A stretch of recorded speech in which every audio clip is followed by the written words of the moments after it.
There's this saying from, I don't know, 1700s that I absolutely love, which is the cobbler's children have no shoes.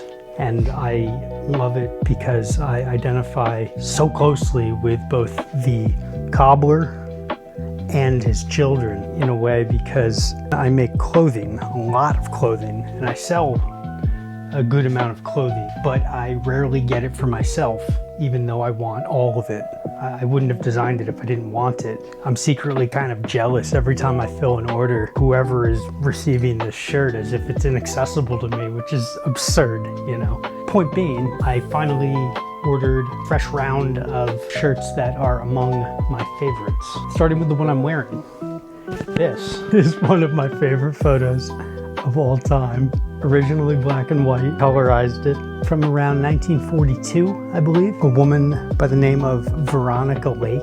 Absolute stunner. I would not want to have been a 14-year-old boy in 1942 leaving the movie theater after seeing a Veronica Lake picture. This shirt is based on what started as print I made. First off, that's just a great photo, right? Whatever the story, that's just a hell of a photo. The story is even better though. She was like the it girl back in the 40s, wartime.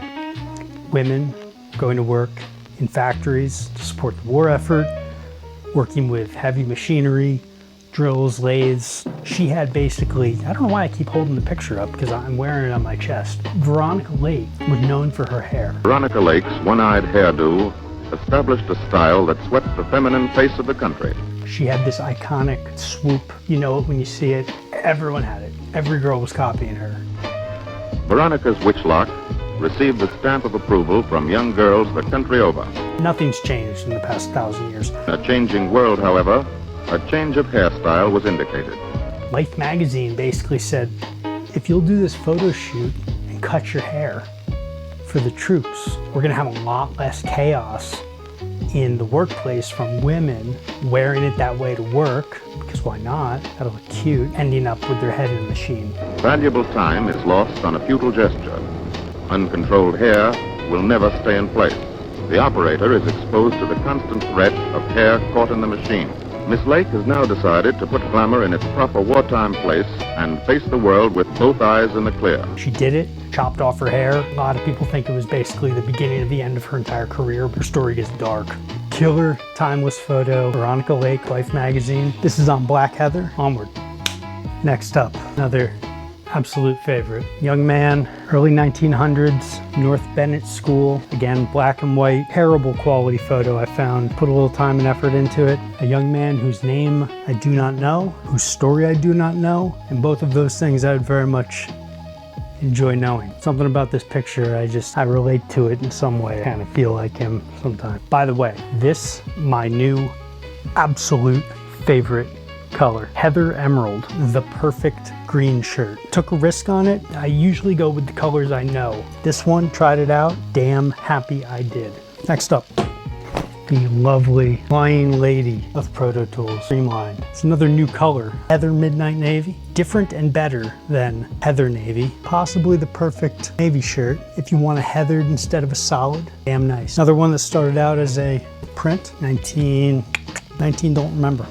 This one started as a print, started as a button. People of all ages in 1939 wore a button. New York World's Fair. Here it is on another new color, because white is not white is not white. Vintage white. This is the perfect off-white. Doesn't skew cream or tan, but it's not solid white. Start messing this thing up, it'll just keep looking better, you know? Now, as far as I can tell, Instagram is essentially people taking their clothing off and selling things. Why shouldn't I, right? I have seen the future at the 1939 New York World's Fair. There we go. Now, unlike the others, I am only the second person in the world to have them. My good friend Craig beat me to it and has been wearing it all over New York appropriately. He's certainly a person who could say I have seen the future. Sharp dude. He's also the only person that bought a Boob and Shoe shirt immediately. If you know, you know. I love Craig. Miss Naomi Parker, or as you may know her, the woman who inspired Rosie the Riveter as an icon. 1940s, incredible shot on Heather Black, the best black.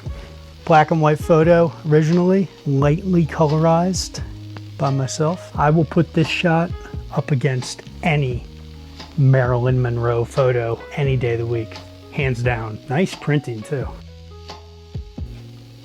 Last but certainly not the least, my own design, the only Bugatti I can afford. It is the one and only Bugatti Engineer's Vice silhouette, cocked off center, just messy enough. I really like this design, honestly. I have a stamped rough edge graffiti look. As with all, started with a print, put it on a shirt. Dope print too. And actually, that's not the only Bugatti thing I have. And while I do not own a Bugatti car or Vice, the only Bugattis I can afford are things I make myself. My little quarter scale Bugatti Vice on my quarter scale Bugatti Engineer's workbench with some Bugatti prints.